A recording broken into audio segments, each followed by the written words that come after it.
Hello students. आज हम discuss करेंगे रियल नंबर क्लास 10 का एक इम्पोर्टेंट क्वेश्चन आरडी शर्मा का। Prove that for any positive prime integer p so root p is an irrational number हमको prove करना है। क्या क्वेश्चन में दिया है? Prove that for any positive integer p एक प्राइम पॉजिटिव इंटीजर है। सो हमको प्रूव क्या करना है? Root p is an irrational number. Root p एक इरेशनल नंबर हमको प्रूव करना है। This method, proving method is contradiction method. उस this question proves that bye contradiction method. देखेंगे हम कॉन्ट्राडिक्शन मेथड क्या बोलता है। फर्स्ट उसने ट्रू स्टेटमेंट बोलता है, फिर उसको फॉल्स स्टेटमेंट प्रूव किया जाता है। वही मेथड को हम कॉन्ट्राडिक्शन मेथड बोलेंगे। देखेंगे कैसे प्रूव होता है। देखो,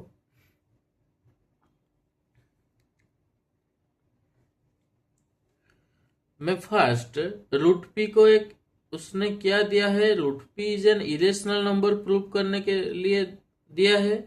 हमको क्या करना है? Root P is a rational number assume करना है। वही होता है कॉन्ट्राडिक्शन मेथड। फर्स्ट हम उसको फॉल्स स्टेटमेंट बोलेंगे, फिर सेकेंड उसको प्रूव करके ट्रू स्टेटमेंट में ले आएंगे। वही मेथड को हम कॉन्ट्राडिक्शन मेथड बोलते हैं। देखो, मैं लिख सकती हूँ, लेट अस एज्यूम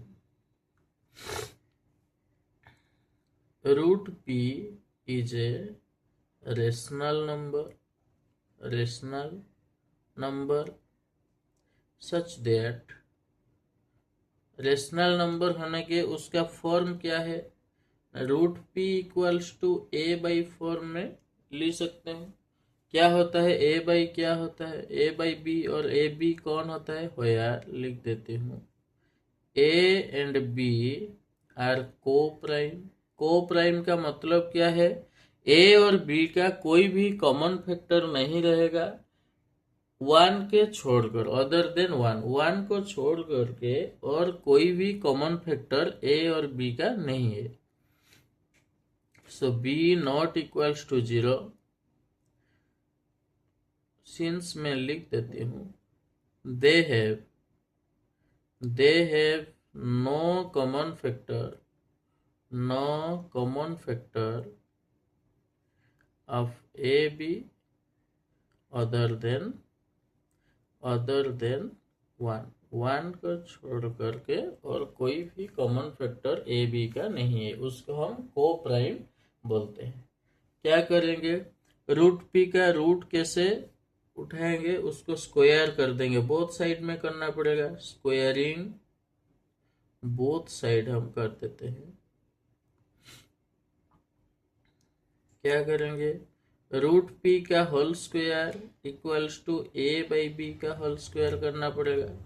फिर क्या हो जाएगा? p equals to A square by B square हो जाएगा। फिर मैंने ए स्क्वायर इक्वल्स टू लिख सकती हूँ B square P. A square equals to मैं लिख सकती हूँ बी स्क्वायर पी। फिर मैंने एक थियोरम यूक्लिड डिवीजन लेमा और यूक्लिड लेमा के तरफ से एक थियोरम मैंने उसके पहले मैंने प्रूव किया था। क्या थियोरम? p डिवाइड्स, p एक प्राइम नंबर है, p is A prime number, prime integer. So p divides a square. So p is divisible bye a। p is divisible bye a, उसको हम इक्वेशन 1 ले लेते हैं। फिर क्या करेंगे? लेट a इक्वल्स टू, मैंने पी सी ले ली। पी सी क्या है? c होता है फॉर सम इंटीजर। c में कोई भी इंटीजर आप पुट कर सकते हो। फॉर सम इंटीजर c, फिर a इक्वल्स टू मैंने क्या ले लिया? पी सी में इक्वेशन 1 में पुट कर दूंगी, लिख दूंगी putting a equals to pc in equation 1, then we get क्या हो जाता है, a के प्लेस में pc होगा, pc का whole square equals to b square p, that implies p square c square equals to क्या हो जाएगा, b स्क्वायर p। फिर और सॉल्व कर सकते हैं उसको, p square c square by p equals to b square, p cancel हो गया, फिर b square equals to p c square रहेगा। वही बात है, a स्क्वायर जैसे होता है b स्क्वायर p और p b स्क्वायर, वो भी b स्क्वायर निकल के आया क्या, p c स्क्वायर, मैंने उसको भी लिख सकती हूँ। Similarly p divides b square, so p is divisible bye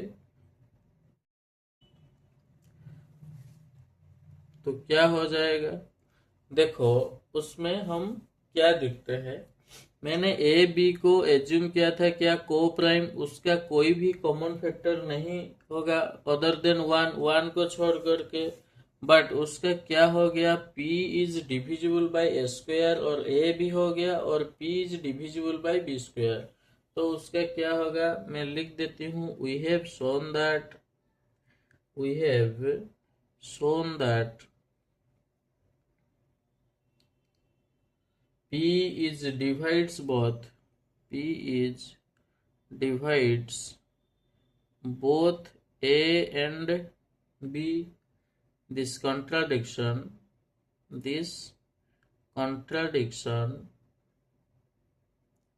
our initial assumption that a b are को प्राइम, हम इनिशियल में क्या लिए थे, ए बी को को प्राइम लिए थे, बट उसमें क्या दिखा है, पी एक फैक्टर हो गया किसका, ए बी का, ए पी डिविजिबल बाय ए होता है, पी डिविजिबल बाय बी होता है, को prime, so this is wrong assumption, so this is a wrong assumption, and क्या होता है, root p is an irrational number, हम जो assumption लिए थे वो क्या हो गया, गलत हो गया, so root p is a irrational number proof हो गया, प्रूफ।